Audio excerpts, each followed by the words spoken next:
Hai Anda orang-orang baik dan hebat, ketemu dengan saya lagi, Ramayanti Alfian Rusid. Ada yang bertanya, apa contoh kejahatan ekonomi yang dapat membuat pemilik saham dipenjarakan? Ini akan saya bahas dari latar belakang pendidikan saya, salah satunya di bidang hukum.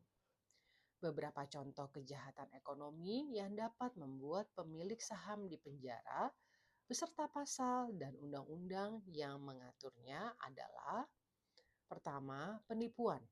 Pasal 378 KUHP menyatakan bahwa barang siapa dengan sengaja dan dengan tipu muslihat menipu orang lain sehingga orang itu menderita kerugian dihukum dengan hukuman penjara paling lama 4 tahun. Contoh, pemilik saham menjual saham palsu atau melakukan manipulasi harga saham untuk merugikan investor. Yang kedua, penggelapan. Pasal 372 KUHP menyatakan bahwa barang siapa dengan sengaja menggelapkan barang yang dipercayakan kepadanya dihukum dengan hukuman penjara paling lama 4 tahun.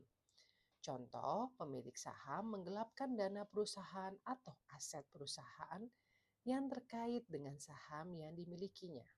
Yang ketiga, pencucian uang. Pasal 3 Undang-Undang Nomor 8 Tahun 2010 tentang pencegahan dan pemberantasan tindak pidana pencucian uang menyatakan bahwa setiap orang yang dengan sengaja menguangkan, mentransfer, atau mengalihkan harta kekayaan yang diketahui atau patut diduga berasal dari tindak pidana dihukum dengan hukuman penjara paling lama 20 tahun. Contoh, pemilik saham menggunakan sahamnya untuk mentransfer uang hasil kejahatan atau menyembunyikan sumber uang yang tidak sah. Yang keempat, korupsi. Pasal 2 Undang-Undang Nomor 31 Tahun 1999 tentang pemberantasan tindak pidana korupsi menyatakan bahwa setiap orang secara melawan hukum memperkaya diri sendiri atau orang lain atau suatu korporasi yang merugikan negara dan juga perekonomian negara dihukum dengan hukuman penjara paling singkat 4 tahun dan paling lama 20 tahun. Contoh, pemilik saham menerima suap atau melakukan penggelapan dalam jabatan yang terkait dengan harga saham yang dimilikinya. Yang kelima, insider trading. Pasal 51 Undang-Undang Nomor 8 Tahun 1995 tentang pasar modal menyatakan bahwa setiap orang yang melakukan insider trading dihukum dengan hukuman paling lama 5 tahun dan denda paling banyak 5 miliar rupiah. Contoh, pemilik saham menggunakan informasi rahasia yang diperoleh dari dalam perusahaan untuk membeli atau menjual saham. Pasal-pasal dan undang-undang di atas menunjukkan bahwa hukum di Indonesia memberikan sanksi tegas bagi pelaku kejahatan ekonomi.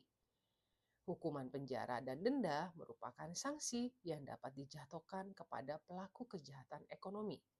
Tujuannya adalah untuk mencegah kerugian yang lebih besar bagi investor dan masyarakat.